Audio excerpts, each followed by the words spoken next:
नमस्कार, मैं हूं आशीष चित्रांशी और आप देख रहे हैं द न्यूज लॉन्चर। माँ बाप ने, अंकिता के माता पिता ने मोदी के मुख्यमंत्री पुष्कर सिंह धामी का पूरा खेल पकड़ लिया है और एक्सपोज कर दिया है। जब ये कार्यक्रम आपके सामने आ रहा है, इससे 1.5 से 2 घंटे बाद उत्तराखंड की सड़कों पर लाखों लोग मशाल लेकर उतरने वाले हैं। दिल्ली की स्क्रिप्ट 100% फेल हो गई है और जांच के आड़ में क्या तमाशा चल रहा है। उर्मिला सनावर, जिसने इस पूरे आंदोलन का बीज डाला था, वो कुछ बदली बदली सी नजर आ रही है। क्या है? क्या दिल्ली के स्क्रिप्ट में सिर्फ एक ही किरदार अब बचा है, उर्मिला सनावर? क्या बाकी सब कुछ एक्सपोज हो गया है? लाइए भाव को सीधे खबर पर चलेंगे। लाइए, स्वागत है भाऊ। हेडलाइन लाइए भैया, दिखाइए हेडलाइन, दिखाइए। उत्तराखंड, अंकिता भंडारी के परिवार ने सीबीआई जांच के अधूरे आदेश को क्यों ठुकराया? क्यों ठुकराया? चला दीजिए ऑडियो रिकॉर्डिंग, पूरी ऑडियो रिकॉर्डिंग चला दीजिए। हाँ, हेलो। हाँ, वीरेन जी बोल रहे हैं। जी हाँ, जी हाँ। आप कैसे हैं? ठीक हूँ मैं। और सोनी दी कैसी हैं? वो भी थोड़ा ठीक ही है। अच्छा, तबीयत ठीक ठाक? हाँ, ठीक ही है। खाना वाना खा लिया? मना भी नहीं खाया। अच्छा, मैं आपसे एक बात करना चाहती हूँ और कुछ पूछना भी चाह रही हूँ, क्योंकि जी शायद जी आपको पता चल गया होगा कि शाम को हमारे जो मुख्यमंत्री जी हैं, उन्होंने कुछ बात की है कि सीबीआई जांच की मैंने संस्तुति की है करके। आपको पता जी है? जी हाँ, पर मैंने अभी वीडियो देखी थी उनकी। अच्छा, देखी थी? जी हाँ जी। तो वीडियो में आपने क्या सुना? देखो, मैंने जो उनको 7 जनवरी को जो एक लेटर दिया था, हाँ। तो उसमें मैंने सीधे एक विषय लिखा था। मेन ऊपर हेडिंग थी मेरी हम्म। कि अंकिता भंडारी के केस में वीआईपी को पकड़ने के लिए सीबीआई की जांच, हाँ हाँ। जो कि सुप्रीम कोर्ट के जज के निगरानी में के संबंध में अच्छा अच्छा अच्छा। तो मतलब ये आपका लिखा। मतलब ये है कि वीआईपी की जांच होनी चाहिए, और वो भी सुप्रीम कोर्ट के जज की निगरानी में। यही तो मांग जी है हाँ ना जी। आपकी? हम लोगों की भी जी जी मांग यही है कि जो सिटिंग जज है सुप्रीम कोर्ट का, जी। उसकी ही निगरानी में होनी चाहिए। ये जनता की भी मांग है, जो आपकी मांग है वही जनता की हाँ, भी मांग है। हाँ। अब जो सीएम साहब के जो वो वीडियो देखी मैंने, उसमें उसमें कोई जिगर ही नहीं है। नहीं नहीं, हम भी देखते हैं क्या जिगर है क्या नहीं है। मैं भी अभी और अच्छी करके देखती हूँ उसको। हाँ, मैंने कहा क्या पता आपके पास मुख्यमंत्री का कोई पत्र आया हो, अगर उन्होंने कर दिया है, आपसे कोई फोन पे बात हुई हो, तो मैंने कहा मैं तुम भी आपसे जानकारी ले लेती हूँ। फिर कल से आपसे बात भी नहीं हुई थी मेरी, तो मैंने कहा जरा सा मैं बात कर लेती हूँ थोड़ा बहुत। हाँ। हाँ, उनकी वीडियो में था सीधे कि अंकिता भंडारी की के मर्डर केस में सीबीआई की जांच हो, ऐसा कहा उन्होंने वीडियो में। अच्छा अच्छा अच्छा जबकि वीआईपी की उल्लेख कर रखा था मैंने। अच्छा अच्छा अच्छा। वो भी जज की, सुप्रीम कोर्ट के जज की निगरानी में हो।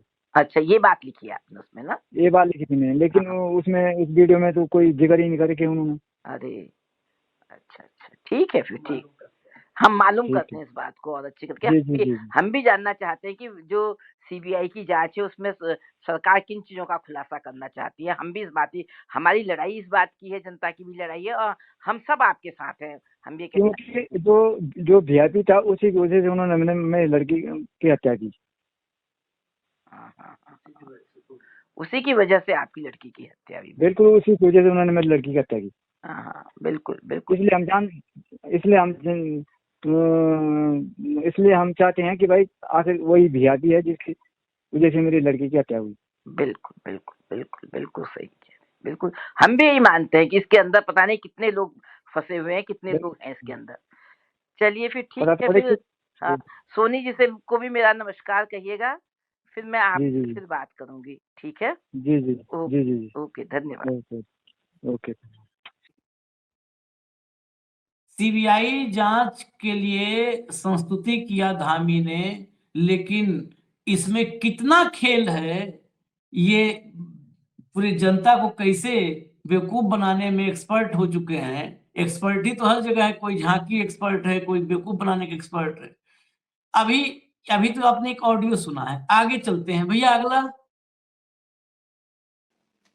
जय बद्री विशाल। मैं अभिनेत्री उर्मिला सनावर, माननीय पुष्कर सिंह धामी जी, मुख्यमंत्री जी का दिल की गहराइयों से धन्यवाद अदा करना चाहती हूँ, जिसने अंकिता भंडारी हत्याकांड की जो सीबीआई जांच के लिए ऑर्डर दे दिए हैं, क्योंकि जनता की, समस्त जनता की यही पुकार थी। और ये पुकार तब शुरू हुई जब कहीं ना कहीं हमने ये आवाज उठाई, जब हमारे पास एक साक्ष्य आया। अब ये उन लोगों के चेहरे सामने आ जाएंगे जिन्होंने बुलडोजर चलवाया उस रिजॉर्ट के ऊपर, उन साक्ष्यों के ऊपर, कौन वो वीआईपी था, क्या सुरेश राठौर ने उस रिकॉर्डिंग्स में कहा। और ये सब चीजें अब जो जनता की पुकार थी, हमारी आवाज के बाद जो जनता की आवाज जो सड़कों पर उतर चुकी थी, जो एक मांग थी सीबीआई जांच, उसके मेरे धाकड़ धामी भाई ने ऑर्डर दे दिए हैं। तो मैं दिल की गहराइयों से धन्यवाद अदा करना चाहती हूं। और उन जो मुखौटे जो चेहरे पर लगाकर ऐसे अपराधी घूम रहे हैं इतने साल से, वो सबके जो चेहरे हैं वो सबके नकाबपोश होंगे, सबके चेहरे सबके सामने आएंगे जो हिडन तरीके से घूम रहे हैं। और मैं उत्तराखंड की जनता का भी मैं धन्यवाद अदा करना चाहती हूँ कि मैं उत्तराखंड की बेटी तो नहीं, लेकिन आज के टाइम में समस्त पूरे प्रदेश में और पूरे देश में आज मैं उत्तराखंड की आवाज बनी, उत्तराखंड की बेटी बनी। और मुझे कहीं ना कहीं लोग कह रहे हैं कि मैं अंकिता भंडारी हूं, मैं उसकी आत्मा मेरे अंदर आ गई।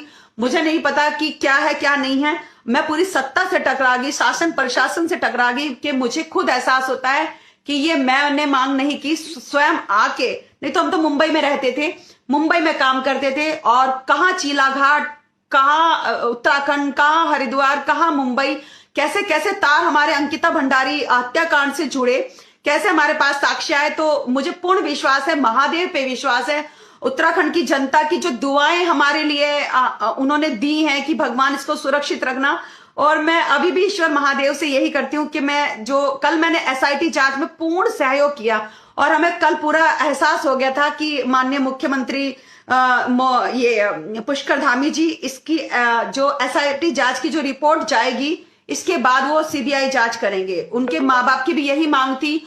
और क्योंकि ये जो जांच है इतने घंटों चली, इतनी बारीकी से चली कि खाली एक रिकॉर्डिंग के आधार पर वो सीबीआई जांच नहीं कर सकते थे, लेकिन बहुत सारी चीजें जब उन्होंने बातों में से बातें पूछी निकाल के, तो कहीं ना कहीं उन्हें ऐसा लगा कि कोई एक ऐसा अपराधी है जो बच रहा है। क्यों उस रात बुलडोजर चलवाया आरती गौड़ ने, क्यों सारी चीजें, कहीं ना कहीं उन्होंने सुरेश राठौर की जो 48 मिनट की पूरी रिकॉर्डिंग भी सुनी है, तो उसमें उनको लगा कि सुरेश राठौर भी शायद कहीं ना कहीं सच्चाई बोल रहा है, कि कोई वीआईपी तो था उस रात जो अंकिता भंडारी हत्याकांड में शामिल था। तो बस मैं यही कह, ये चाहे इनकी बुद्धि का बलिहारी है कि इतना इनको समझ में नहीं आ रहा है कि माँ बाप ने क्या मांग की थी, माँ बाप से ज्यादा ये समझ में आ रहा है इनको, माँ बाप ने खारिज कर दिया इस धामी के इस प्रस्ताव को, पूरी तरह खारिज कर दिया है। अब आगे अभी असली खेल तो अभी बचा है। उर्मिला सनावर को अगर समझ में आए तो आगे खेल अभी दिखाते हैं। भैया आगे बढ़िए जरा, लाइए। ये अजीत सिंह राठी उत्तराखंड के सबसे मतलब जो हम कहें कि निष्पक्ष और रीढ़ वाले पत्रकार अगर गिनेंगे उत्तराखंड के, तो उसमें अजीत सिंह राठी मैं लगातार देखता हूं। उत्तराखंड का कुछ भी अगर खबर मुझे देखनी होती है तो एक बार मैं अजीत राठी के हैंडल को जरूर चेक करता हूं लगातार। ये कोई ऐसा नहीं है कि अंकिता का मामला, कोई भी मामला हो, चाहे वो सुरंग जो टनल में फंसे थे मजदूर, वो मामला हो, हर जगह पर ये सबसे ऑथेंटिक रिपोर्ट रहती है इनकी। क्या लिखते हैं जरा गौर से देखिए। उत्तराखंड में शायद कानूनों की परिभाषा बदल रही है। कोई प्राइवेट व्यक्ति भी पुलिस एसआईटी का हिस्सा हो सकता है, प्राइवेट व्यक्ति। 2 दिन पहले अंकिता भंडारी के मामले में हरिद्वार में जिस एसआईटी के सामने अभिनेत्री उर्मिला सनावर पेश हुई, उसके रिलीज फोटो में गोल घेरे में एक महिला बैठी है। वो फोटो अभी दिखाता हूं। इस महिला का नाम मन्नू शिवपुरी है। किस कैपेसिटी से यह महिला पूछताछ के दौरान उपस्थित रही, ये बड़ा सवाल है। पुलिस का कहना है कि कोई महिला समाज सेवी स्वतंत्र गवाह के रूप में मौजूद रह सकता है। मेरे पास जानकारी है कि ये महिला भाजपा से जुड़ी हुई है, किसी को चाहिए तो बहुत सारे भाजपा नेताओं के साथ मंचों पर मौजूद इस महिला के फोटो दे दूंगा। ये बिल्कुल साफ शब्दों में अजीत सिंह राठी लिख रहे हैं। और उस महिला को लाइए जो एसआईटी में बैठी है। वो महिला मतलब कोई लेना देना नहीं, भाजपा से जुड़ी हुई महिला इतने संवेदनशील मामले में एसआईटी में बैठी है। आपके सामने फोटो, इतने संवेदनशील मामले में जो पूरा उत्तराखंड जिस पर निगाह लगाया है, वहां पर एक भाजपा की महिला नेता बैठी हुई है एसआईटी में। अब ये तो अभी सैंपल था, इससे तगड़ा आइए आगे देखिए जरा, अगला ट्वीट लाइए। अजीत सिंह राठी का ही ट्वीट है अगला भी, ये और महत्वपूर्ण है। फैसलों की सत्यनिष्ठा भी संदिग्ध होती है। अब अंकिता भंडारी मर्डर केस में सरकार के सीबीआई जांच के फैसले को ही लीजिए। सीबीआई को जांच देने से पहले एक एफआईआर की जाती है, जो देहरादून में बसंत विहार थाने में हुई। ये कल एफआईआर हुई है, उसके बाद सीबीआई जांच की सिफारिश हुई। एफआईआर किसने करवाई? बसंत विहार थाने में हुई, वो भी पद्मश्री अनिल जोशी की तहरीर पर एफआईआर हुई। जोशी अंकिता भंडारी के माँ बाप, भाई बहन या किसी भी रिश्ते में नहीं है। सीएम धामी कह रहे हैं कि सीबीआई जांच अंकिता के माता पिता के कहने पर हुई और मुकदमे के लिए तहरीर ली गई पद्मश्री से। जोशी कहां से आए इस मामले में? एंट्री कैसी एकाएक होती है कि एफआईआर जोशी को होगी? इसके साइड इफेक्ट सामने आएंगे और जो लोग कानून जानते हैं वो सब इस बात को समझेंगे। अगर अंकिता के माता पिता के तहरीर पर एफआईआर होती तो केस उनके हाथ में रहता। अब न केस उनका है, न पैरवी उनकी है। हाँ, दुर्भाग्य से मरने वाली बेटी उन्हीं की है। अब जोशी जी आ गए हैं, जिन्होंने अंकिता भंडारी मर्डर केस पर कभी मुंह नहीं खोला। मामले में अभी भी पूरा झोल है। ये जोशी की एंट्री होती है। जिस जोशी ने आज तक अंकिता भंडारी पर मुंह नहीं खोला, वो जोशी आता है और एफआईआर दर्ज करवाता है, और जोशी के एफआईआर पर सीबीआई जांच का अनुमोदन होता है। अब देखिए आप कितना ये मतलब अविश्वसनीय सा है। एफआईआर तहरीर दिखा दीजिए भैया, दिखा दीजिए, वो भी क्लियर हो जाए कि ये नहीं है कि मैंने क्यों कहा अजीत सिंह राठी की खबरों को हम वो करते हैं उत्तराखंड को कुछ भी अगर समझना हो तो। देखिए नीचे देखिए, देखिए रोक दीजिए। निष्पक्ष एजेंसी से जांच करवाएं, कृपया इस शिकायत को एफआईआर के रूप में पंजीकृत करें और एक निष्पक्ष जांच एजेंसी से जांच करवाएं। भवदीय हस्ताक्षर अपठित, हिंदी, डॉक्टर अनिल प्रकाश जोशी, पर्यावरणविद, पद्म भूषण, पद्मश्री, इनके नाम से तहरीर है। इस तहरीर को एफआईआर में तब्दील किया गया, मतलब इसी तहरीर के आधार पर एफआईआर दर्ज की गई और उसी एफआईआर पर, जोशी के एफआईआर पर अनुमोदन हुआ सीबीआई जांच का। अब भाऊ पास चलते हैं। भाऊ ये खेल देखिए कितना तगड़ा सब करते हैं। ये सीबीआई जांच अब कौन है? सबसे पहले उस पे आते हैं आशीष भाई, कि जब एसआईटी के सामने उर्मिला बैठी थी तो वहां वो महिला क्या कर रही थी? हाँ, एसआईटी कहते हैं कि महिला को गवाह के रूप में बुलाया जाता है। हाँ, कोई भी इंडिपेंडेंट आदमी, वो किसी को भी, महिला आपको भी बुलाया जा सकता है कल इस गवाह के रूप में, यदि एसआईटी चाहे तो। लेकिन उसकी पेशी अलग से होती है। दो लोगों का आमना सामना तभी किया जा सकता है जब पहचान परेड की जाती है कि क्या ये व्यक्ति वहां थी, क्या इस व्यक्ति को पहचानते हो। वो पहचान परेड के लिए ही व्यक्ति आमने सामने होती है। वो जो महिला बैठी थी बीजेपी की नेत्री, वो इसलिए वहां बैठी थी, वो एसआईटी का पार्ट दिख रही थी। देख लीजिए आप, गवाह कहीं नहीं है, वो एसआईटी का पार्ट है। ठीक है, और ये सामने बैठी है, एसआईटी के सामने पेश हो रही है। वो एसआईटी में क्या जवाब देती है, ये बाहर के व्यक्ति के सामने कैसी चीज जाएगी? ये गोपनीय चीजें होती है। ये बीजेपी की एजेंट, जो बीजेपी के अंदर एम्बेसडर बैठी हुई थी, ये क्या कर रही थी वहां पे? किस हैसियत से बैठी थी? गवाह को साथ में नहीं बिठाया जा सकता। जब गवाह की गवाही होगी तब उर्मिला वहां नहीं होगी, तब उर्मिला की जगह गवाह बैठेगी और उसकी पेशी होगी। ये तो एसआईटी की मेंबर है।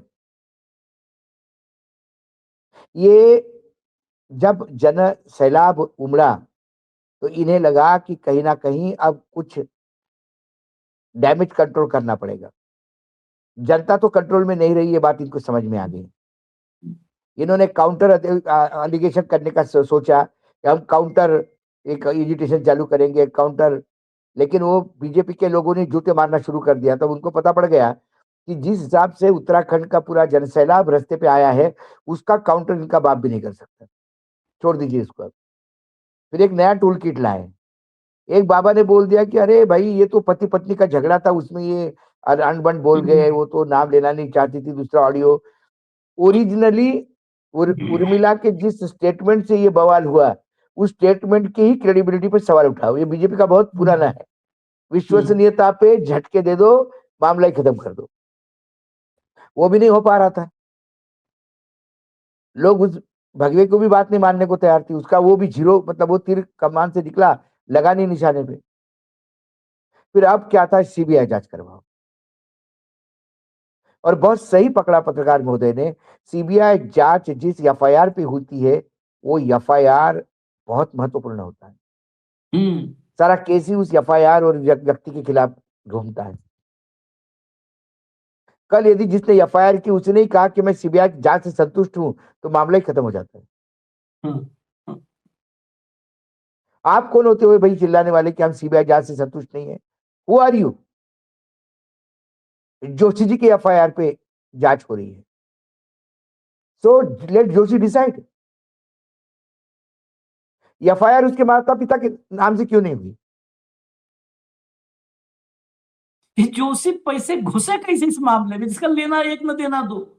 घुसे नहीं, अरे बाबा घुसे नहीं, जोशी जी को लाया गया। जैसे अभी मैं बनारस में बैठा हूं, जब प्रधानमंत्री जी ने यहाँ पहली बार फॉर्म भरा, तो कैसे कैसे लोग फॉर्म भरने के लिए अनुमोदित हो गए थे, जो कभी जीवन में मोदी जी से हाथ नहीं मिले, जो कभी मोदी जी से मिले नहीं। मोदी जी के बारे में सुना जरूर होगा, लेकिन ये लोग उठाए गए। ये प्रतिष्ठित व्यक्ति है, इससे मोदी जी के फॉर्म भरने के इवेंट को और 4 चांद लग जाएंगे। ये उठाए जाते हैं। तो जोशी जी को उठाया गया। पद्मश्री पद्म विभूषण है, वो पर्यावरणविद है। पूरे एजिटेशन में जोशी जी का कहीं चेहरा, कहीं वक्तव्य कहीं सामने आए हुए। घर में बैठे हुए थे जोशी जी। उनको बुलाया गया कि अपने ही आदमी से एफआईआर करवाओ, अपने ही आदमी से ही सीबीआई इंक्वायरी करवाओ। सीबीआई इंक्वायरी में ही अपने ही लोग होंगे और फिर वही फाइंडिंग करेंगे कि इसमें जो 3 लोगों को सजा हो गई वही कल्प्रिट थे। ये सारी बातें होगी।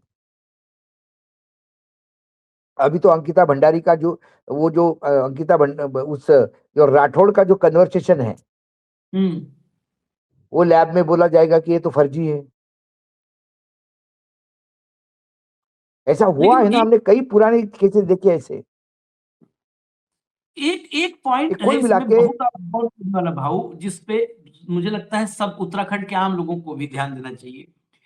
चिट्ठी कौन गया था देने धामी को सीबीआई जांच के लिए? धामी ने पहले क्या कहा कि माँ बाप जो कहेंगे वो मैं करूंगा। फिर माँ बाप बुलवाए गए, माँ बाप ने रिटर्न चिट्ठी दी सीबीआई जांच के लिए, लिखित चिट्ठी दी। एफआईआर में फिर जोशी की एंट्री कैसे होती है?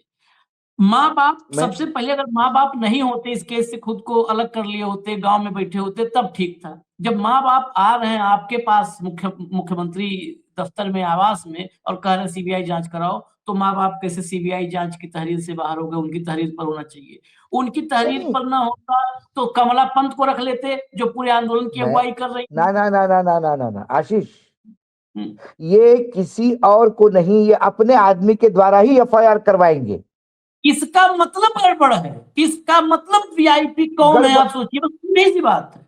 अगर मैंने नहीं तो आपको होता कहा, वीआईपी, मैं बार बार कह रहा हूं, ये सिर्फ मामला गौतम तक है ही नहीं। हाँ, ये मामला दिल्ली के किसी बड़े नेता तक है। हाँ, आग वहां तक पहुंच रही है, इसीलिए ये फिल्टर्स लगा रहे हैं। जोशी इस केस को तोड़ने के लिए एक फिल्टर है।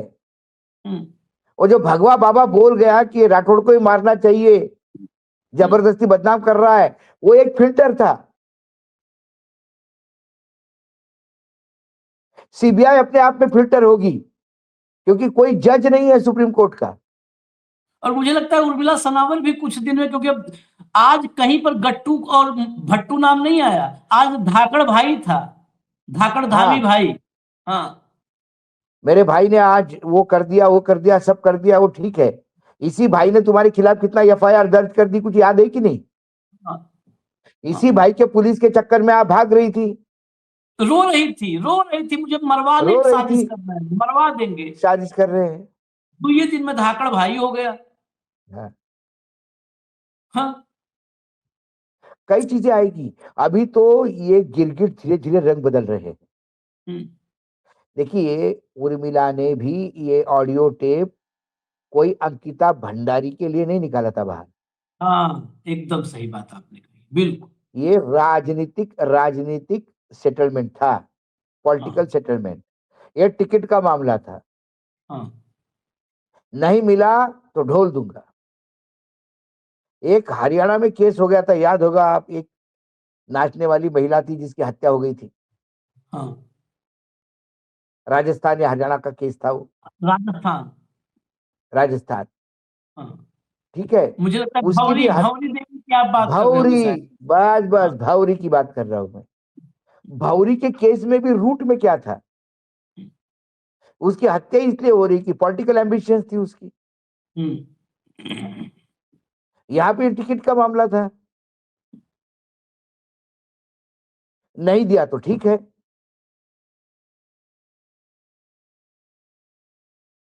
हम बोल देंगे, बता देंगे। ये ऑडियो रिकॉर्ड करके रखना, ये अपने आप में एक कला है भाई। हम्म, क्यों सारे एविडेंसेस इकट्ठा कर रखे थे? यदि मेरे को पॉलिटिकल फायदा नहीं हुआ तो मैं आपको सबको नंगा कर दूंगी, सबका सत्य सामने आएगा। और ये ऑडियो कब का है? आज का थोड़ी है। ये आई क्यों बात अब? क्योंकि पॉलिटिकल सेटलमेंट नहीं हुआ।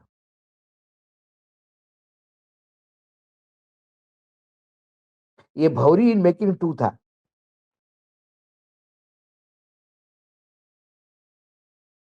इसलिए मैंने कहा, मैं पहले दिन से कह रहा हूं, ये मामला वो मट्टू गट्टू का नहीं है, ये मामला उसके ऊपर के बजर बट्टू का है जो दिल्ली में बैठे हैं।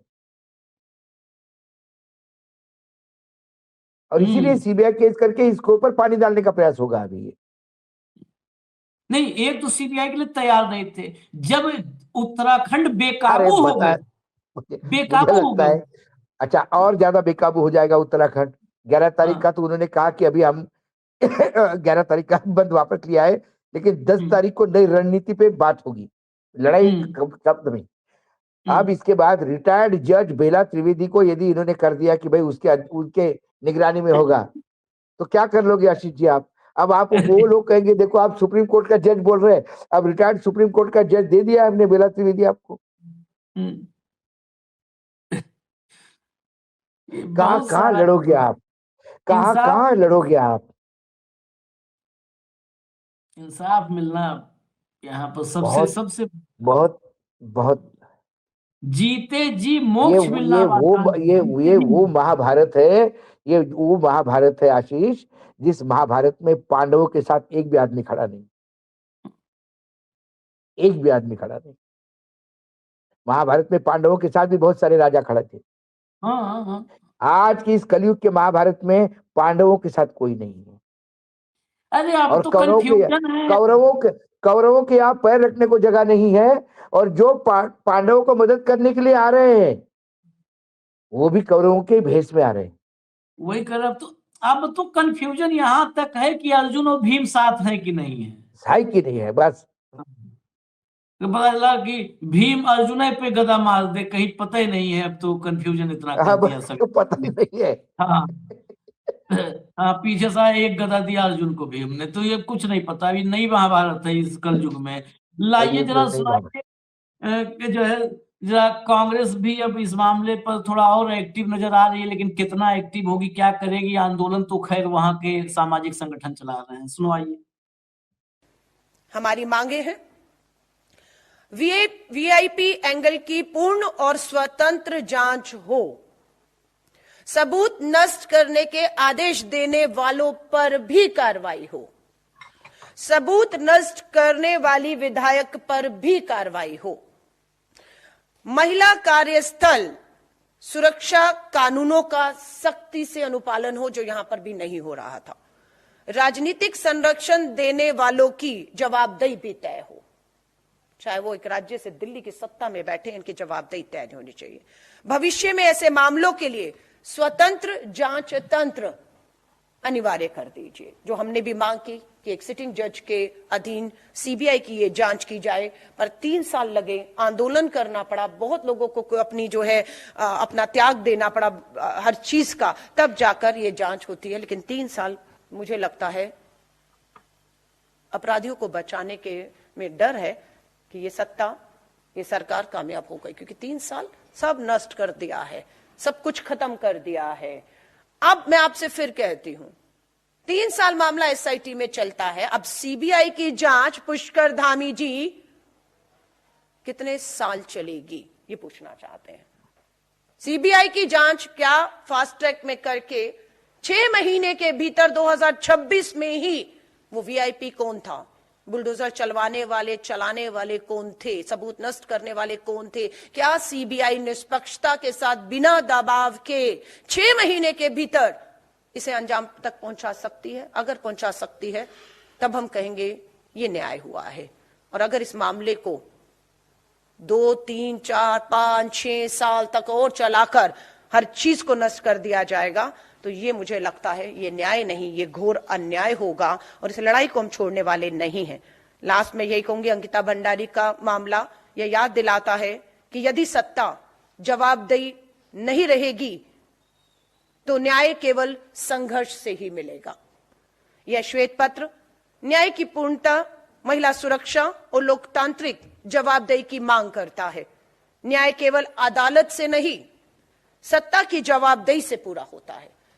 यह आज हम जारी करते हैं और मैं बिल्कुल इस पूरे मामले पर सीबीआई की जांच कब, कहां, कितनी आगे बढ़ती है, हमारी पल पल नजर इस पे रहेगी। और लगेगा कि अभी भी सीबीआई की जांच शुरू हुए समय हो गया है, लेकिन उस वीआईपी को बुलाया नहीं, पूछताछ नहीं, और 6 महीने तक भी हमें लगेगा, 8 महीने तक, तो फिर आप कुछ उम्मीद मत करिएगा।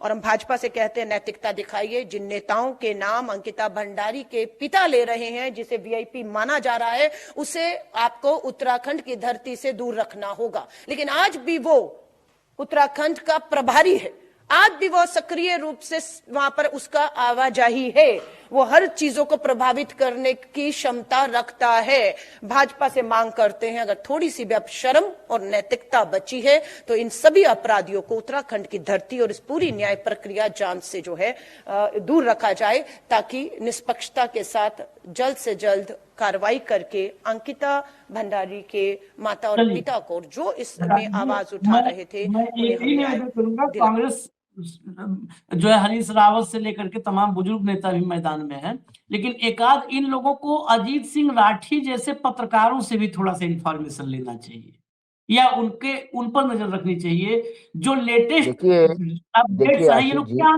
ये फर्क है, ये फर्क है।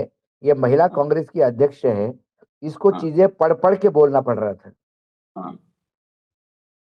जबकि अंकिता भंडारी के मामले में जो लोग इन्वॉल्व है उनको पढ़ने की जरूरत नहीं पड़ती। खबर से अवेयर होना चाहिए ना, सारी सब अवेयर होना चाहिए।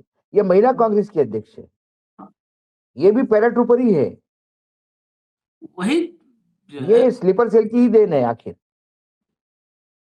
क्या करें? इससे तो ज्यादा लोकल कांग्रेसी ज्यादा एक्टिव है। बहुत, अरे वो हरीश रावत, मैंने क्या कहा आपको कि ये दिल्ली वाले इंटरवेन करके ये स्लीपर सेल उसके अंदर फटा फंसा ना फंसा दे। ये अपडेट ही नहीं। मैं कहता रहा हूँ पत्रकार अजीत राठी, मैं मुझसे नाम ले ले 5-6, कुमाऊं जागरण, अजीत राठी खासकर, भूपी पवार, ये सब लगातार इस मामले में अपडेट दे रहे हैं। और राठी जी तो पत्रकार के रूप में उसके कहते हैं कि वो पूरा चील करके मामले को पढ़ना लिखना इनको कुछ है नहीं। पढ़ना लिखना कुछ इनको है नहीं, ये बस प्रेस कॉन्फ्रेंस लेके बस मीडिया में आ गए, प्रेस कॉन्फ्रेंस कर दी, हमने डिमांड कर दी, श्वेत पत्र मांग लिया। श्वेत पत्र के मायने क्या है? 6 महीने की कैसे? कांग्रेस के समय कितनी जांचें हुई 6-6 महीने में सीबीआई की? मतलब खुद अपना एक ऐसा लूज बॉल देना जिसपे बीजेपी इसी पे खेलेगी अब। हाँ, तुमने 6 महीने का बोला, तुमने क्या किया? तुमने हो गया खत्म, इशू खत्म करवाने के लिए ये लूज बॉल देने जाते हैं बीजेपी को। खैर चलिए, आंदोलन अब तो आज ही देखिए, घंटे 2 घंटे बाद क्या तस्वीरें आती हैं, और कल ये 2 दिन बहुत महत्वपूर्ण है। माता पिता ने तो अपना रुख बिल्कुल स्पष्ट कर दिया है। स्पष्ट कर इजाजत दिया है। दीजिए हमें। धन्यवाद भाऊ, बहुत बहुत धन्यवाद। नमस्कार।